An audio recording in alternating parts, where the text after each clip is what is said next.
आदरणीय बंधुओं, माताओं व मेरी प्यारी बहनों, राधे राधे। आपका हमारे इस यूट्यूब चैनल पर बहुत बहुत स्वागत है। बंधुओं, आज हम इस वीडियो में गुप्त नवरात्रि व्रत कथा को सुनेंगे, जिसे सुनने सुनाने से माँ भगवती की कृपा से जीवन में आने वाली उलझनों व रुकावटों से छुटकारा मिलता है, वे तरक्की के रास्ते खुलते चले जाते हैं। कथा सुनने के बाद यदि आप हमारे चैनल पर नए हैं तो कृपया हमारे चैनल को सब्सक्राइब करें, बेल आइकन को प्रेस करें ताकि हमारी वीडियो की नोटिफिकेशन सबसे पहले आप तक पहुंचे। वीडियो को शेयर व लाइक भी जरूर करें। बंधुओं, देवी भागवत के अनुसार साल भर में 4 बार माँ शक्ति के नवरात्रे आते हैं, जिनमें भक्ति भाव के साथ माँ दुर्गा का पूजन किया जाता है। चैत्र और अश्विन माह में आने वाले नवरात्रि के बारे में हर कोई जानता है, जिनमें माँ भगवती की आराधना की जाती है। माघ और आषाढ़ माह में आने वाले नवरात्रों को गुप्त नवरात्रों के नाम से जाना जाता है।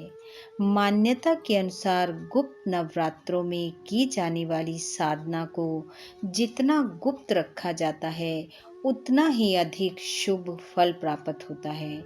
और जिस भी इच्छा को लेकर माँ के गुप्त नवरात्रे रखे जाते हैं, माँ जगदम्बा की कृपा से वह इच्छा अवश्य पूर्ण होती है। बंधुओं, माघ माह शुक्ल पक्ष गुप्त नवरात्रों का प्रारंभ 2 फरवरी दिन बुधवार से हो रहा है।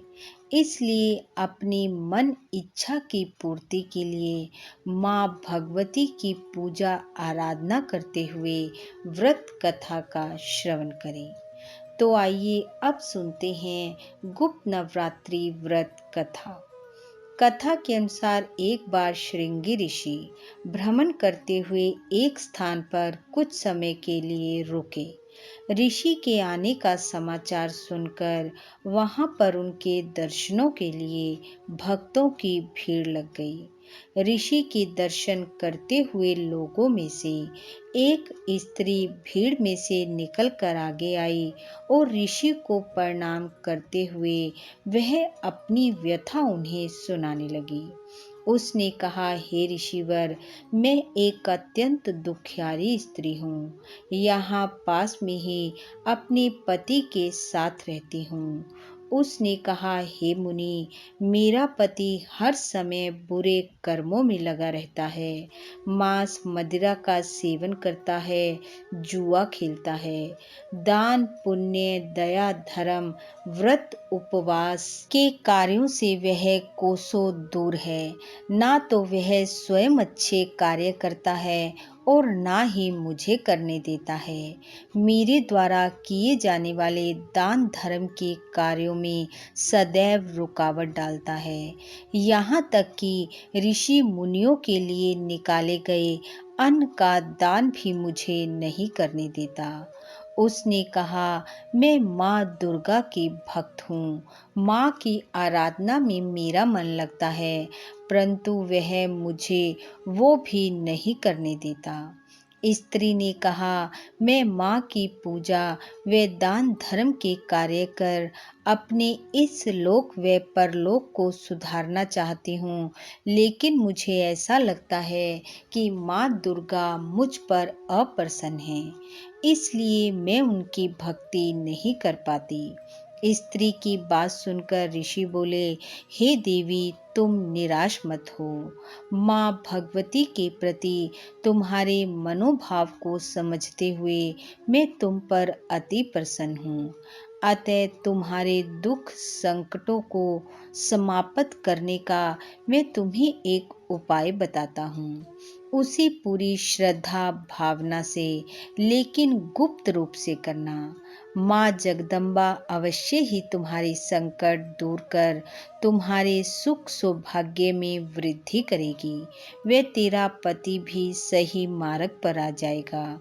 ऐसा कहकर ऋषि बोले, हे देवी, बसंत और शरद ऋतु में आने वाले नवरात्रों को हर कोई जानता है, लेकिन माघ और आषाढ़ माह के नवरात्रों को गुप्त नवरात्रे कहा जाता है।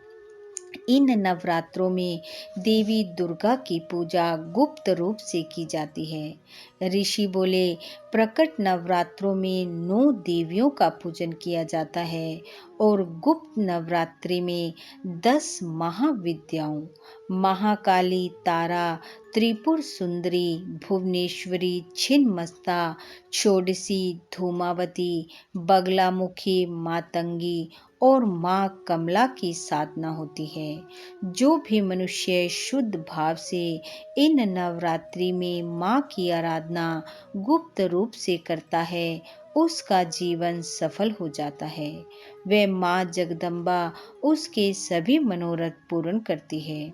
ऋषि के वचनों को सुनकर स्त्री ने उन्हें प्रणाम किया और अपने घर चली आई और गुप्त नवरात्रि आने पर उसने श्रृंगी ऋषि के कहे अनुसार विधि पूर्वक माँ जगदम्बा की पूजा आराधना की, जिसके प्रभाव से उसका पति दुर्गुणों को त्याग कर धर्म के रास्ते पर चलने लगा और उसका पारिवारिक जीवन खुशियों से भर गया।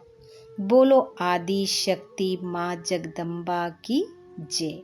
बंधु, माँ शक्ति की कृपा आप व आपके परिवार पर सदैव बनी रहे। आपका घर आंगन खुशियों से महकता रहे। इन्हीं शुभकामनाओं के साथ आप सबका बहुत बहुत धन्यवाद। राधे राधे।